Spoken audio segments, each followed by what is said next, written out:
Everyone, नमस्कार, नमस्ते, राधे राधे, राम राम। आप सभी का स्वागत है प्रचंड प्रयास के ऑनलाइन यूट्यूब प्लेटफॉर्म पे। उम्मीद करते हैं कि आप सभी अच्छे होंगे और अपनी पढ़ाई को कंटिन्यू कर रहे होंगे। मैं विभा त्रिपाठी एक बार फिर से आपके सामने है। आज हम लोग टॉपिक शुरू करेंगे रस। ये हिंदी का बहुत महत्वपूर्ण चैप्टर है। इसमें से एक क्वेश्चन आता है। देखो, अगर हम लोग 9th क्लास की बात करें तो इसमें सिर्फ 2 रस हैं, एक श्रृंगार रस और दूसरा वीर रस। इसी में से एक क्वेश्चन हर एग्जाम में एक बार आता ही है। आज हम लोग सबसे पहले बात करते हैं रस की, बात करते हैं कि रस का अर्थ क्या होता है। देखिए, रस का अर्थ होता है आनंद। ठीक है, आनंद। वो वाला रस न समझिएगा कि गन्ने का रस या जूस। रस का मतलब क्या होता है? आनंद होता है। ठीक है, काव्य को पढ़ने या सुनने से जिस आनंद की अनुभूति होती है उसे हम लोग क्या कहते हैं? रस कहते हैं। मतलब काव्य को या तो हम लोग पढ़ रहे हैं या सुन रहे हैं तो उससे जिस आनंद की अनुभूति होती है उसे हम लोग क्या कहते हैं? रस कहते हैं। देखो, कभी कभी क्या होता है, हम लोग कोई गाना सुन रहे हैं तो हमको क्या होता है? आनंद प्राप्त होता है। तो ये क्या है? हमारा रस है। कभी कभी हमने क्या हुआ, कोई घटना सुन ली तो हमें क्या हुआ? दुख हुआ, शोक हुआ, तो हमारा कैसा रस हो जाएगा? वहां पे करुण रस हो जाएगा। रस अलग अलग प्रकार के होते हैं। अगर हम लोग बात करें कि रस का संबंध किस धातु से है, तो स्र धातु से है। किस धातु से है? स्र धातु से है। ठीक, सबसे पहले हम लोग बात करते हैं कि ये रस के प्रणेता कौन है। रस के प्रणेता हमारे भरत मुनि जी हैं। भरत मुनि के अनुसार रसों की संख्या 8 है। उन्होंने शांत रस को रस नहीं माना है। जो हमारे भरत मुनि जी हैं उन्होंने क्या किया है? शांत रस को रस नहीं माना है। देखो, रस को काव्य की आत्मा या प्राण तत्व माना जाता है। रस को क्या माना जाता है? काव्य की आत्मा या प्राण तत्व माना जाता है। अब हम लोग आगे बात करते हैं स्थायी भाव क्या होते हैं। देखो, रस के अंग क्या होते हैं? रस के 4 अंग होते हैं। पहला होता है स्थायी भाव, दूसरा होता है विभाव, तीसरा होता है अनुभाव, चौथा होता है हमारा संचारी भाव। जो स्थायी भाव होते हैं ये हमारे शरीर में क्या होते हैं? स्थायी रूप से, परमानेंट रूप से रहते हैं। कभी कभी अलग अलग सिचुएशन पे ये क्या होते हैं? जागृत होते हैं या एक्टिव होते हैं। जैसे श्रृंगार, जब हम लोग क्या होते हैं, अभी क्या हुआ, जैसे कोई व्यक्ति क्या अपने प्रेमिका से मिलने गया तो उसके अंदर कौन सा रस जागेगा? कौन सा रस? श्रृंगार रस। उसे क्या होगा? रति मतलब प्रेम। कैसा होगा? रति मतलब प्रेम। इसी तरीके से क्या है, जैसे अभी हमने क्या देखा कि कोई हमारे पास शेर आ गया या सांप आ गया तो हम क्या है? डर जाएंगे। डर जाएंगे मतलब हमारा कौन सा स्थायी भाव जागेगा? भय जागेगा। भय अगर जागता है तो कौन सा रस होगा? हमारा भयानक होगा। कभी कभी क्या होता है, हम लोग कुछ हंसी वाली चीजें देख लेते हैं तो क्या हमें हंसी आ जाती है, हंसी आ जाती है। ये सारी चीजें, ये जितने भी इमोशंस होते हैं हमारे शरीर में पहले से विद्यमान होते हैं और कभी कभी अलग अलग सिचुएशन पे क्या होते हैं? ये जागृत होते हैं या एक्टिव होते हैं। इसे हम लोग क्या कहते हैं? स्थायी भाव। अगर आप लोग देखेंगे इसके नाम से ही आप समझ सकते हैं स्थायी भाव। ऐसे भाव जो हमारे शरीर में स्थायी होते हैं या परमानेंट होते हैं उसे हम लोग क्या कहते हैं? स्थायी भाव कहते हैं। आप लोगों के एग्जाम्स में कभी कभी रस दिया जाता है और पूछा जाता है इसका स्थायी भाव क्या होता है। तो देखिए, जो श्रृंगार रस होता है, श्रृंगार रस का स्थायी भाव रति होता है। और श्रृंगार रस कहाँ पे होता है? जहां पे प्रेम होगा। जहां पे प्रेम होगा या बातें प्रेम की ही होंगी, चाहे वो संयोग हो चाहे वो वियोग हो, वहां पे हमारा कौन सा रस होता है? श्रृंगार रस होता है। अगर हम लोग दूसरे रस की बात करें तो हास्य रस है। जहां पे हंसी का माहौल होगा वहां पे कौन सा रस होता है? हास्य रस होता है। इसका स्थायी भाव क्या होता है? हास होता है। दूसरा हमारा क्या है? करुण रस। अभी हमने आप लोगों को बताया कि जैसे आप लोग कोई ऐसी घटना सुन लेते हैं जिसमें कि आपको भी दुख होता है, किसी का एक्सीडेंट हो गया या किसी की डेथ हो गई, तो वहां पे कौन सा रस होता है? हमारा करुण रस होता है। आप शोक करते हैं, रोते हैं, तो ये कौन सा हमारा स्थायी भाव जागता है? शोक जागता है। तो हमारा यहाँ पे कौन सा रस होगा? हमारा करुण रस होगा। कभी कभी क्या होता है, हम कभी बहुत ज्यादा गुस्से में आते हैं तो हमें क्या होता है? क्रोध आने लगता है, क्रोध आता है, बहुत गुस्सा आता है, तो यहाँ पे हमारा स्थायी भाव कौन सा होगा? रौद्र होगा। हम लोग नेक्स्ट बात करते हैं भयानक। कभी कभी क्या होता है? हम लोग डर जाते हैं, भय होता है। जैसे कोई हमारे सांप आ गया या कुछ हो गया तो हमें क्या होगा? हम डरेंगे। तो हमारा स्थायी भाव कौन सा होगा? हमारा स्थायी भाव होगा भयानक। एक कभी कभी हम लोग कोई घटना सुनते हैं, जैसे झांसी की रानी की कहानी पढ़ रहे हैं या हम लोग राणा प्रताप के बारे में, तो क्या अंदर से क्या होता है? एक उत्साह होता है, एक उत्साह होता है, तो उसे हम लोग क्या कहते हैं? वीर रस कहते हैं। इस तरीके से अगर हम लोग बात करें तो रसों की संख्या 9 है। कितनी है?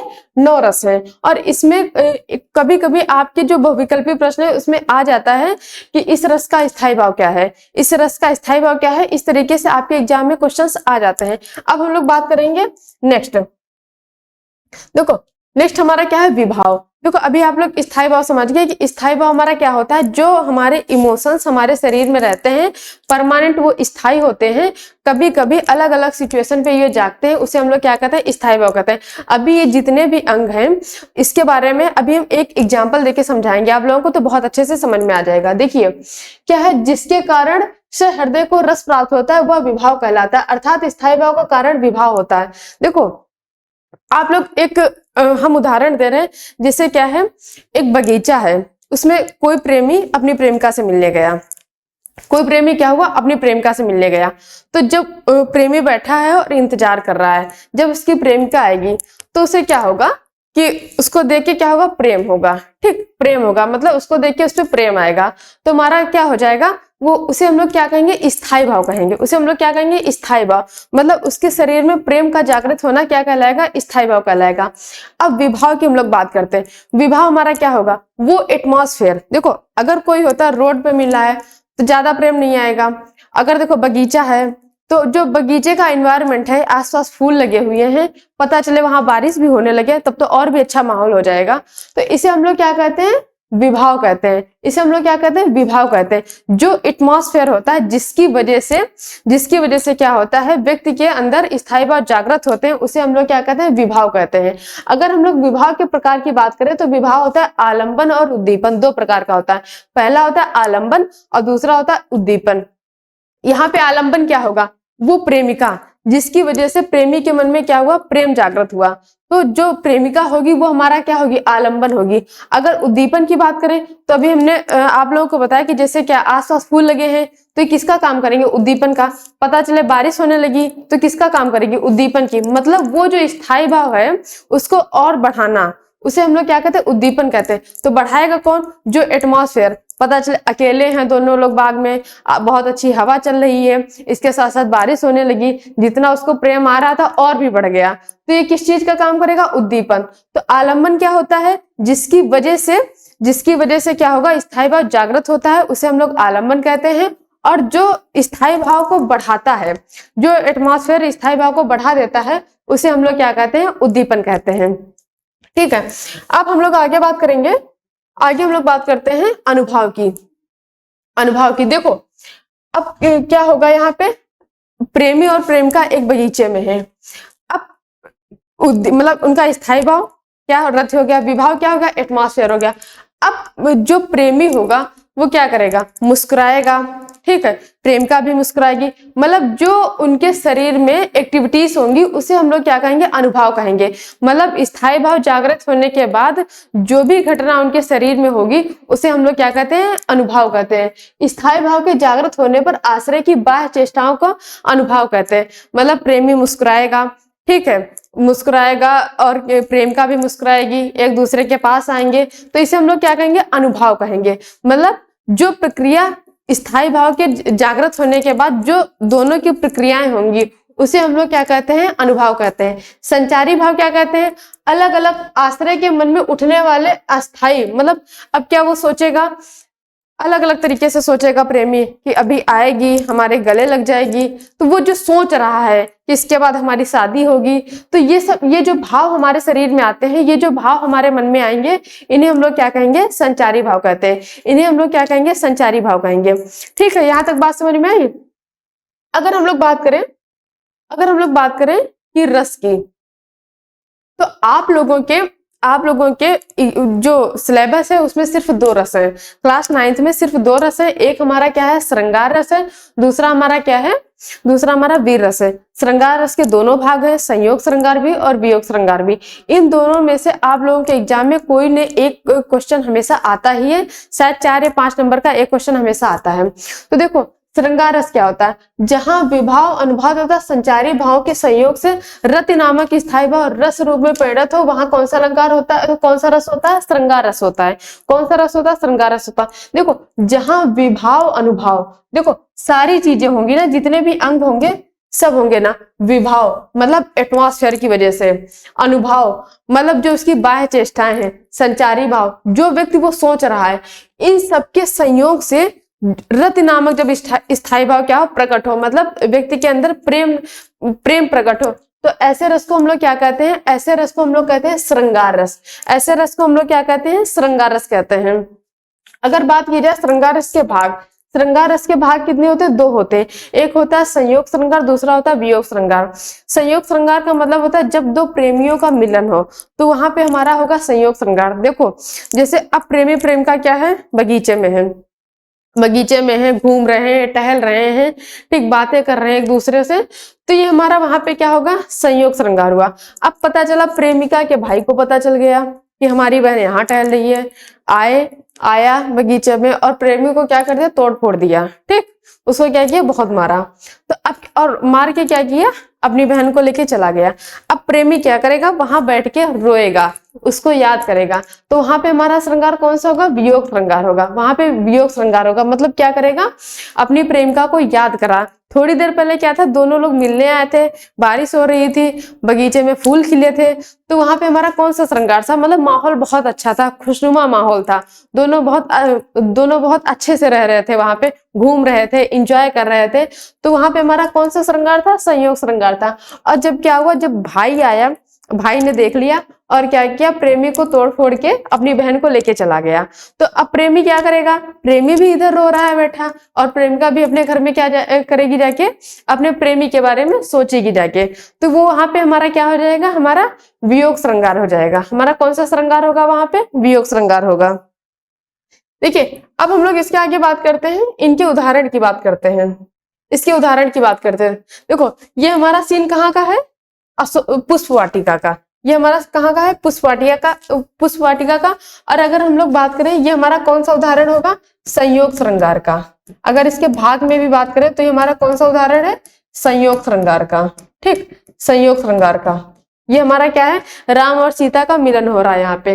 देखो उदाहरण है, लता ओठ तब सखिन लगाए, श्यामल गौर किशोर सुहाए, देख रूप लोचन ललचाने, हर से जनु निज निधि पहचाने। मतलब यहाँ पे क्या है, यहाँ पे जो भगवान राम है वो क्या करने आए हैं, अशोक वाटिका में पुष्प तोड़ने आए हैं।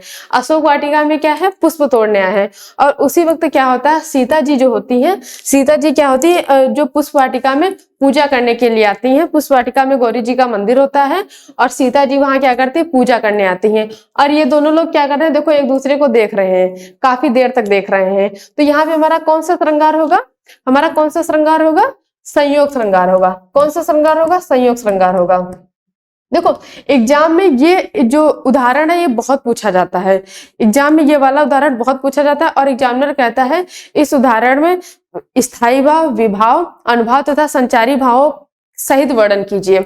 इनके सहित वर्णन करने को एग्जामिनर बहुत पूछता है और ये जो एग्जाम्पल है बहुत बार आया हुआ है। देखो यहाँ पे अगर हम लोग बात करें स्थायी भाव क्या होगा, यहाँ पे स्थायी भाव क्या होगा, हमारा स्थायी भाव क्या हो जाएगा, अगर देखो श्रृंगार है, प्रेम है, तो वहां पे हमारा स्थायी भाव क्या हो जाएगा, रति हो जाएगा। रत या प्रेम, रत या प्रेम, हमारा स्थायी भाव क्या हो जाएगा, रति हो जाएगा। जब भगवान राम ने सीता को देखा तो उनके मन में कैसा स्थायी भाव जागृत होगा, सीता के प्रति प्रेम जागृत होगा। तो वहां पे हमारा क्या होगा, रति नामक स्थायी भाव होगा। अब हम लोग बात करें विभाव, विभाव हमारा यहाँ पे क्या होगा, विभाव, विभाव हमारा होगा पुष्प वाटिका, खिली खिली पुष्प वाटिका। मतलब आसपास क्या है, भगवान राम है, उनके साथ लक्ष्मण जी हैं, सीता जी हैं और क्या है, उनकी सखियां हैं। मतलब सब क्या है, नए एज के ही हैं। तो क्या होगा, ये जो एटमॉस्फेयर है ये हमारा क्या हो जाएगा, विभाव। ये जो हमारा एटमॉस्फेयर है वो क्या हो जाएगा, विभाव हो जाएगा। अगर हम लोग एटमॉस्फेयर में लिखेंगे तो खूबसूरत पुष्प वाटिका या पुष्प वाटिका का वातावरण, हमारा विभाव में क्या आ जाएगा, पुष्प वाटिका का वातावरण, पुष्प वाटिका का वातावरण, पुष्प वाटिका का वातावरण।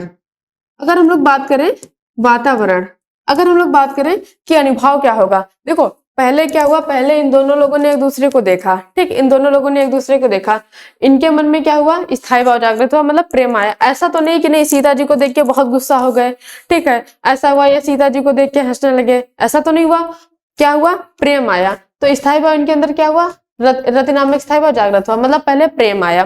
फिर क्या हुआ, जब विवाह में तो पूरा एटमॉस्फेयर बहुत अच्छा था, तो उसके बाद ये हमारा क्या हो जाएगा, पुष्प वाटिका का वातावरण हमारा क्या होगा, विवाह होगा।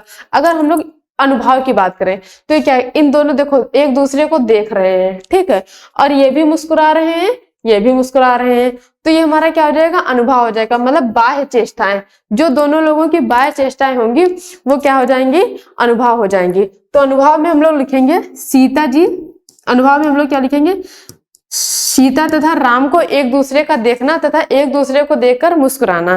तो हम लोग अनुभव में क्या लिखेंगे, सीता जी तथा राम जी का एक दूसरे को देखना, सीता जी तथा राम जी का एक दूसरे को देखना, राम जी का एक दूसरे को देखना तथा एक दूसरे को देख के मुस्कुराना, राम जी का एक दूसरे को देखना, ठीक है, एक दूसरे को देखना तथा देख के मुस्कुराना। अब हम लोग बात करें कि संचारी भाव यहाँ पे क्या होगा। अब देखो सीता जी के भी मन में कुछ भगवान को देख के कुछ जागृत हो रहा होगा, कुछ सोच रही होंगी कि काश हमारी शादी हो जाए, भगवान राम भी सोच रहे होंगे कि काश हमारी सीता जी से शादी हो जाए तो कितना अच्छा होगा। ये जो भी ये लोग सोच रहे हैं, जो भी अपने मन में ये कामनाएं कर रहे हैं, ये हमारा क्या हो जाएगा, ये हमारा संचारी भाव हो जाएगा, ये हमारा क्या हो जाएगा, संचारी भाव हो जाएगा। अब हम लोग एक उदाहरण देख लेते हैं किसका, वियोग श्रृंगार का। एक हम लोग उदाहरण देख लेते हैं किसका, वियोग श्रृंगार का।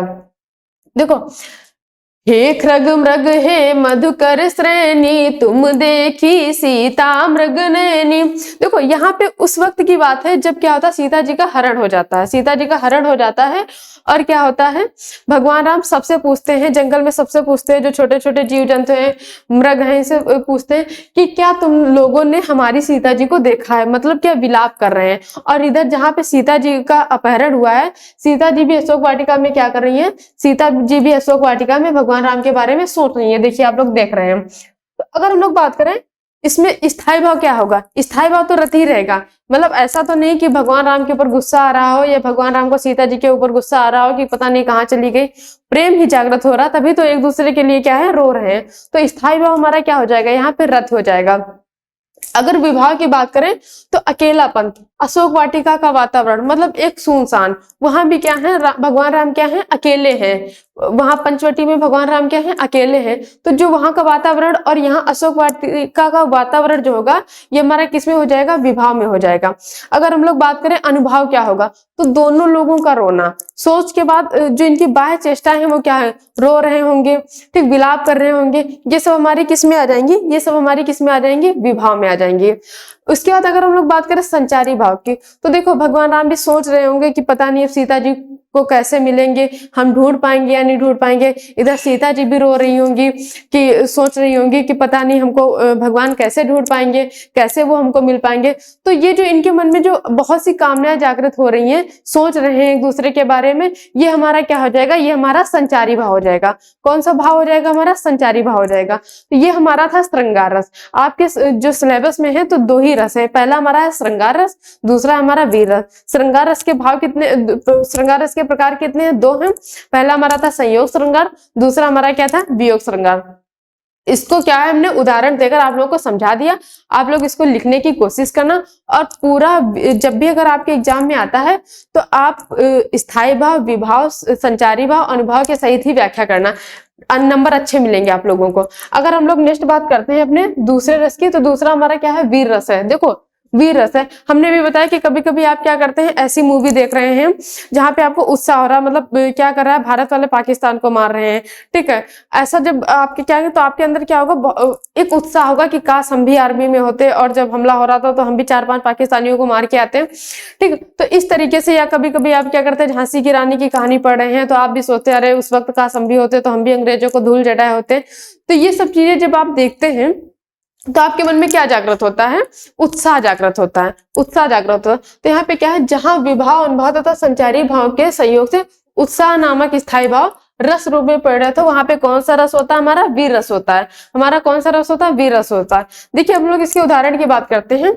इसका उदाहरण सबसे पहले, मैं सत्य कहता हूं सखे सुकुमार मत जानो मुझे, यमराज से भी युद्ध में प्रस्तुत सदा मानो मुझे, और की तो बात ही क्या गर्व मैं करता नहीं, मामा तथा निजतात से भी समर में डरता नहीं।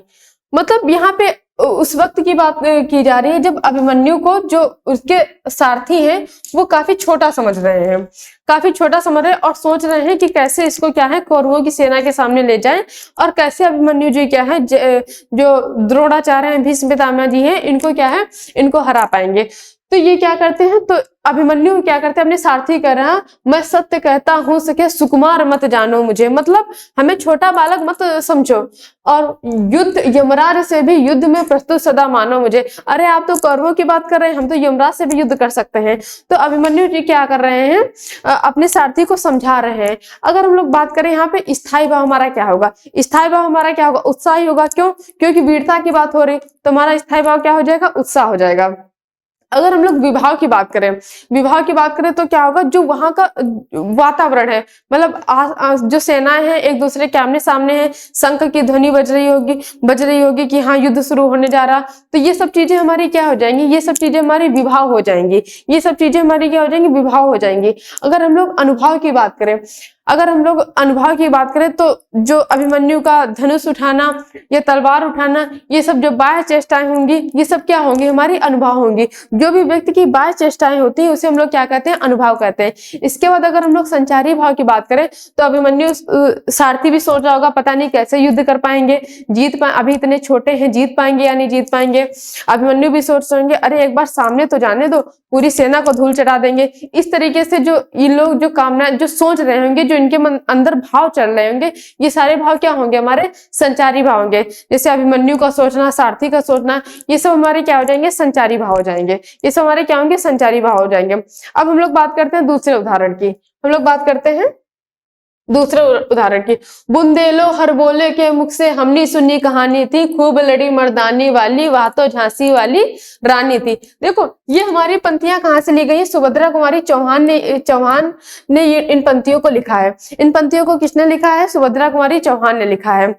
ये हमारी जब झांसी की रानी, जो हमारी झांसी की रानी क्या है, अंग्रेजों से युद्ध कर रही थी, जो हमारी झांसी की रानी अंग्रेजों से युद्ध कर रही थी, वहां की ये कहानी। बुंदेलो हर बोलो के मुख से, मतलब जो झांसी है ये कहाँ पे पड़ती है, हमारी बुंदेलखंड में पड़ती है। कहाँ पे पड़ती है, बुंदेलखंड में पड़ती है।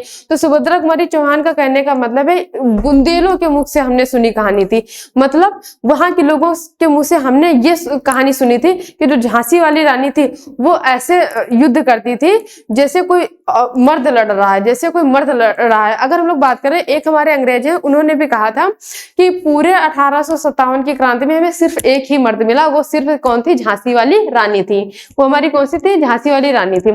अगर हम लोग यहाँ पे स्थायी भाव की बात करेंगे, अगर हम लोग स्थायी भाव की बात करते हैं तो हमारा स्थायी भाव क्या होगा, हमारा स्थायी भाव हो जाएगा, यहाँ पे स्थायी भाव हमारा होगा, स्थायी भाव उत्साह हो जाएगा। स्थायी भाव हमारा क्या होगा, उत्साह होगा, उत्साह होगा। ठीक है, स्थायी भाव हमारा क्या हो जाएगा, उत्साह हो जाएगा।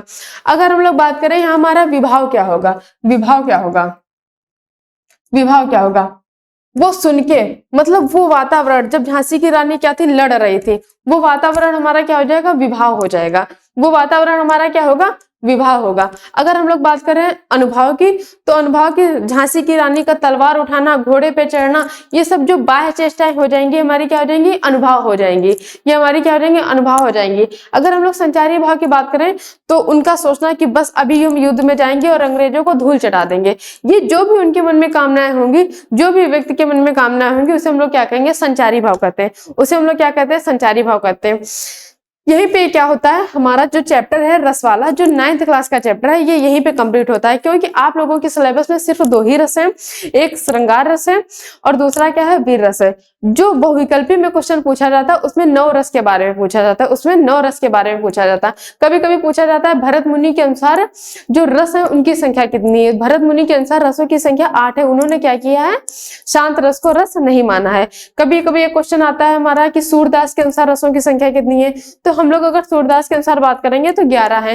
क्यों, क्योंकि उन्हें वात्सल रस तथा भक्ति को भी उन्होंने क्या है, रस माना है, भक्ति को भी उन्होंने क्या है, रस माना है। कभी एक क्वेश्चन आ जाता है कि रस कहाँ से लिया गया, तो जो भरत मुनि का नाट्य शास्त्र है वहां से, जो भरत मुनि का नाट्य शास्त्र है वहां पे रसों का क्या है, वर्णन है। तो ये हमारा क्या होता है, रस चैप्टर कंप्लीट होता है। आगे आप लोग हमेशा प्रचंड प्रयास के साथ बने रहिए। ऐसे ही सारे चैप्टर क्या है हम लोग एप्लीकेशन पे पढ़ाएंगे, ऐसे सारे चैप्टर हम लोग क्या है एप्लीकेशन पे पढ़ाते हैं। यहीं पे क्लास हम अपनी रोक रहे हैं। उम्मीद करते हैं आपको रस बहुत अच्छे से समझ में आया होगा। धन्यवाद। जय हिंदी, जय हिंदुस्तान।